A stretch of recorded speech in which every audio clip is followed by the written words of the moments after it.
In this town, there's no off-season. The news never stops, and neither do we. It's always game day in Cleveland with Andy Baskin and Daryl Ryder.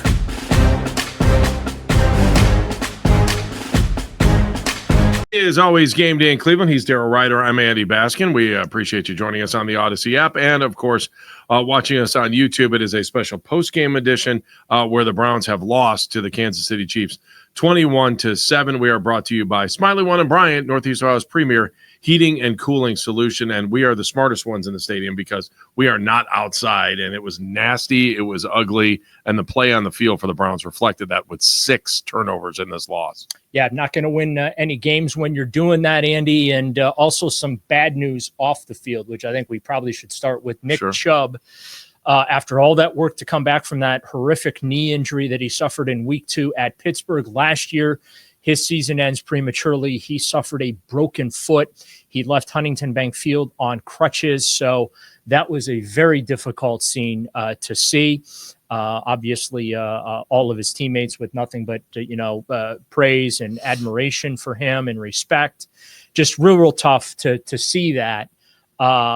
So no Nick Chubb. MJ Emerson suffered a concussion, but, Chubb obviously is the headline there. The fact that they're not going to have him now over the final 3 games. And then also, too, the fact that I think we're staring down the barrel of, drum roll please, a quarterback change because Kevin Stefanski made one in the middle of this football game, actually in the fourth quarter of this football game, by benching Jameis Winston, who threw 3 interceptions for the I want to say the second or third time since he's taken over as quarterback. And as Stefanski talked extensively after the game about, you got to take care of the football. And unfortunately, Winston's not been able to do that. No, plus you had 2 other fumbles. You had a muff punt. I don't know how much more things could have gone wrong. And what's interesting, I think, about this game, Daryl, is that 2 of the scoring drives for Kansas City, I think, were less than 4 plays. Yeah. So, you gave up 14 points right there, and, it's a totally different game. And 2 of the 3 interceptions from Jameis Winston were in the end zone. Yeah. And that's the tough thing, too, is, you're being aggressive. You see guys in the end zone. Winston said on the one to Elijah Moore, he didn't see the safety coming over the top. And that obviously burned him there. But I don't know that it's going to be any better with Dorian Thompson-Robinson at quarterback, but my gut feeling tells me they're going to want to take a look at him now. Stefanski made the move in the fourth quarter. The game was pretty much over at 21-7. Although there was still a chance to win the game. It was like you almost wanted to go to the reliever at the end of the game and say, okay, I want you to get 20 of the 27 outs. Yeah, but let's be honest about it. DTR wasn't leading the comeback there. No. That was you had to bench the guy. Winston handled it fairly well after the game. It's obviously not easy for him. This isn't the first time in his career he's had to deal with being benched. He's not out there trying to throw interceptions. As he put it, he likes to throw it around the yard. And unfortunately, the football is ending up in defenders. One of the interceptions got ripped away from Nick Chubb. The ball get punched out of his punched out. There's been some bad luck in there as well. It's not just, Jameis is just throwing to wide open defenders in the secondary type of situations. And he, guys aren't making plays either on the ball at times. So it is a tough situation. Stefanski very non-committal about the quarterback situation going forward, not only for this upcoming week, but the remainder of the season. I don't know if we're going to see Bailey Zappi at some point here. Yeah, that question came up in the post-game press conference too. Yeah, he got asked about that. So, I guess it just wouldn't be a Browns season that's going from bad to worse when you're taking a ride on the quarterback carousel. But my biggest takeaway, Andy, from this particular game was, at the owners' meetings, Jimmy Haslam said, it's perplexing why we went from an 11-5 playoff team to where we're at now. And look, I think we got 4 quarters of why. The turnovers, the pre-snap penalties, which I did ask Kevin Stefanski about, because look, it's basic elementary football knowing how the hell to line up And when you're getting multiple illegal formation penalties in a game, you even got one on special teams, that's just unacceptable. Now, Stefanski, to be fair, was not happy with you on this answer, though, right? Of course not, yeah. but I have to ask the question. Right. He clearly wasn't happy that I asked about it. He also was clearly unhappy that the flags got thrown. Yeah. Because this was a rare moment. He's usually tight-lipped when it comes to officiating. Right. He said basically, hey, this officiating crew has a reputation of being flag happy, and obviously we saw that today. And he disagreed with a couple of the calls that were made. But my point is, they were made. You put them in a position to make the calls, and that's where I have the issue. Whether you agree with the call or not, it's immaterial. It got called. It hurt you. And it wasn't a one-off thing. It was multiple times this occurred, Andy. And again, this isn't a Week 15 thing that just popped up out of the middle of nowhere. Oh. This is something they were calling in training camp. So I understand where Kevin's coming from, right? Okay, maybe don't agree with all the calls that were made, but at the same time, this is not an issue like, oh my God, where did this come from? No, this has been pretty persistent throughout the season. They're good for 1 or 2 illegal formation penalties per game. I thought it was funny for a flag happy group.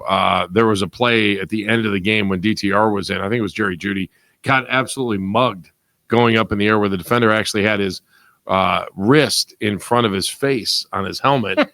And they didn't call that. And I looked at Jamel White, who I was watching the game with, and I was like, is that not the definition of pass interference? He's like, yes. I go, except for when the game's out of hand and it's late, right? Correct. That's how that works? Okay. I just want to make sure I got the rule book right on that one. So yeah, I mean, that's exactly what happened. You know, games out. Here's the frustrating thing.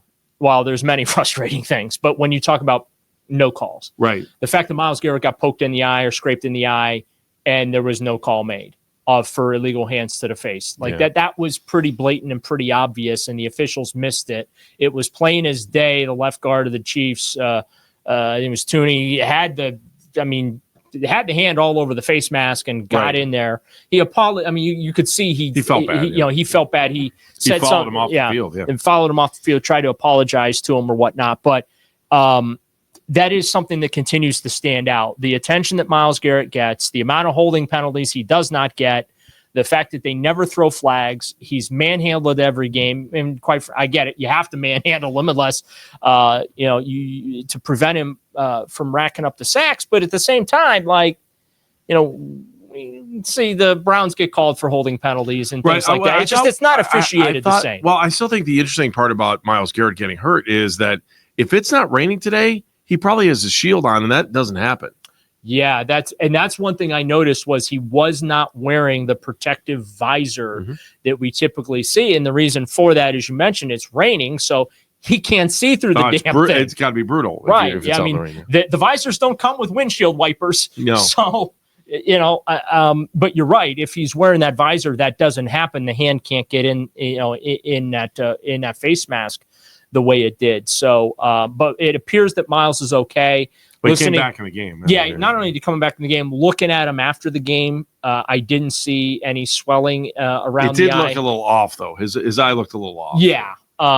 So he probably got scratched. Almost like a boxer. Yeah. A little bit, but it wasn't bloated.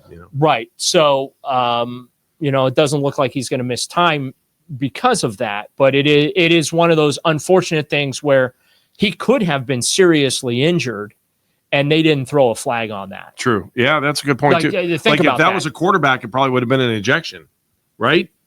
If you saw a quarterback go down in pain like that and take their helmet off while they're on the field, which we all know here is a penalty, but right. Well, the helmet came off during the play. Yeah, I know. The play was still going on. He took the helmet off immediately, which was scary. Right. I literally thought the way he reacted that someone got their finger in his eye socket and that he had ruptured an eye. Right. It looked really, really scary. You get an eyelash in there and it's like someone's taking a knife and stabbing you. So you certainly understand the pain that comes with that. So yeah, just an ugly day for the Browns. They turned it over 6 times, 5 physical turnovers, once on downs.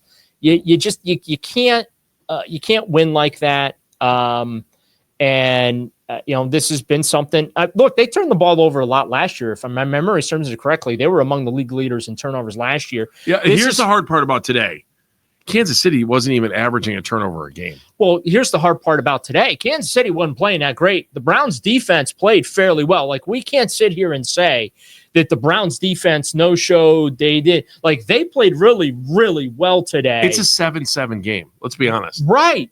I mean, maybe I'll give them a field goal. Maybe it's a 10-7 game. But like, I thought the defense today was excellent. I really do. Just the offense couldn't do their job to save their life. And look, I mean, that's been the problem the whole season. This offense has been wretched. The quarterback play has been bad from week one.